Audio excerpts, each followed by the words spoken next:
For today's home tip, it is summertime, so it's getting nice and warm outside.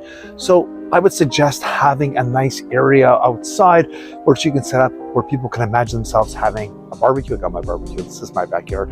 Got a barbecue on the side here. Maybe a nice little place to lounge, as you see over here, where people can congregate, have some cigars, maybe a couple of drinks, maybe have a little covered area, maybe even a heater or a fire pit. Why do I say that? Well, think about it now. There's going to be a lot of people looking outside.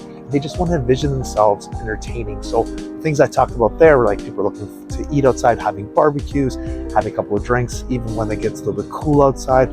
This is a great gazebo. It cost me about $1,000. Nothing crazy, but if the bugs are coming in, you just slide, the net. So, mosquitoes won't come in. We don't need the heat right now, but it's also good when it gets a little bit fall. You have a little heater there or a fire pit. Anyway, I would suggest setting up an outdoor area where people can entertain.